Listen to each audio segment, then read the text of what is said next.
In my restless dreams, I see that town. Silent Hill.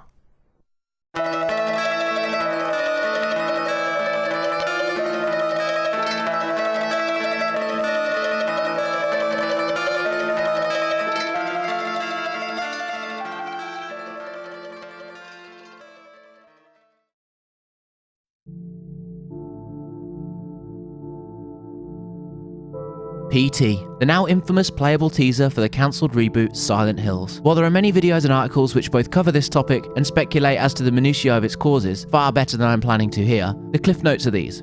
Game development auteur Hideo Kojima, who in the years leading up to the Silent Hill debacle had established himself as almost royalty within its developer/publisher, Konami, after an extremely successful almost 30 years or so at the studio, had begun work on rebooting the Silent Hill franchise. He had also enlisted the help of several figures from the world of film, including visionary filmmaker and horror aficionado Guillermo del Toro. While still early in development, the reboot was announced in typical cryptic Kojima fashion, with a playable demo entitled PT. While it didn't take long for the internet to uncover that PT was actually a secret tease for a new entry in the series named Silent Hills, such a marketing strategy was clever enough to make a splash, especially when coupled with how incredible and refreshing the demo was. In short, it was a masterpiece that could only exist in the medium of video games. Not since Silent Hill 2 had the franchise done so much to revolutionize the genre, but against all odds, after a myriad of disappointing entries since the demise of Team Silent in 2005, Silent Hill had done it again. If you have never played this short playable teaser, and you are a fan of survival horror, or just horror in general, I implore you, get access to it and play it if you can. And I say if you can, because in a now much publicised and much detested move by fans, Konami would remove the demo from the PlayStation Network in 2015 after cancelling the game and firing Kojima in the midst of a somehow simultaneously public and weirdly secretive falling out. However, if you don't know anyone who has it, or you didn't luckily download it out of curiosity, I recently uploaded a full, no commentary PS4 Pro playthrough to the channel. If you have never played it, to avoid visual spoilers and really begin to understand how revolutionary PT was, I would suggest pausing this video here, watching through it, and then continuing from this point. I'll put a link here and in the description below.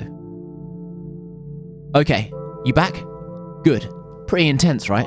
Like many other fans of the series, I was angry, confused, and disappointed beyond belief when the news of the cancellation hit, and while part of me will always remain in a state of mourning over the loss of what could have been, time has afforded me a new perspective. While Silent Hills would go no further than PT would actually do more to inspire and reinvigorate the survival horror genre than many had done in years, possibly in no small part due to both its incredible execution and also its martyrdom. In fact, it would actually end up having almost as much influence as the likes of Silent Hill 2, the title commonly regarded as both the best in the series and as a watershed moment for the survival horror genre. Games like Layers of Fear, Visage, and even Resident Evil 7 would draw inspiration from this little playable teaser. So, with all this in mind, in an attempt to consider if Silent Hills would have indeed spoiled or tainted PT, let us consider two questions. Question 1. What makes PT a masterpiece?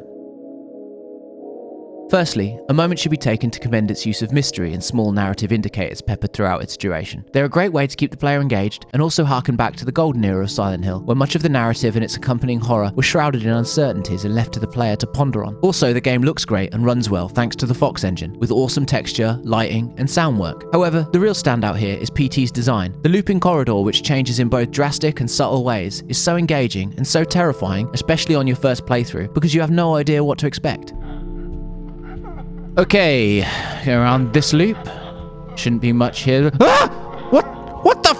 It plays expertly with the concepts of relief and fear as you escape one loop which contained some unspeakable horror, only for the elation to vanish almost as quickly as it appeared when you realise that you are just back at the start of the corridor once again. Moreover, its use of subtlety and simplicity are also masterful. There are no massive set pieces, weapons to use, or large hulking monsters throughout. It is a subtle, quiet, disturbing horror that Japan in particular seems to do so well, and it is one that made Silent Hill famous in its golden era. However, perhaps more than all of these elements, what works best about PT is its pacing. While I will concede that the final loop can be a pain if you get stuck there, it's pretty much flawlessly executed other than that. It changes the smallest thing or the biggest thing at just the right moment to keep the player engaged, scared, on edge, and intrigued. In short, it's a masterpiece of horror game design and another watershed moment for video game horror, just as Silent Hill 2 was back in 2001.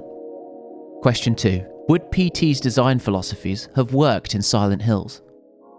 It's a difficult question to consider, especially when you know that we'll probably never find out. But let's just play devil's advocate for a moment. Let's say Silent Hills was released as a full $60 game and boasted a similar length to other entries in the franchise. While such a length does vary from title to title, a good estimate would be around 8 to 10 hours long. How would the design philosophies employed in PT be viable for a game of that length and size? And if they were, how would you implement them? Would it just be a succession of loops? And if that was the case, wouldn't the formula get old? Would it take something away from the brilliance of PT's contained, short experience? Or would it be something completely different from PT, but still keep its vibe and atmosphere? If so, would that make PT less of an accurate teaser for what was to come? While these are all questions to which we will never know the answers, and while that will continue to break my heart every time I boot up my console for another run through the corridors, or even when I just stop for a moment to think about what could have been, I take solace in the fact that we got PT at all, and that it can never be ruined or tainted now. Everything about it works together to form a perfect whole for its length and concept, and while much more talented people than I would have been the ones to make it happen, I still struggle to see how such ideas would have worked as a full-length game. Such attempts to convert it, or take the idea and proliferate it, may have worked, but it could have just as easily only served to make PT less special. Perhaps it is just making the best of a bad situation, but it at least provides some comfort for those who hold great reverence for the franchise. To paraphrase Blade Runner,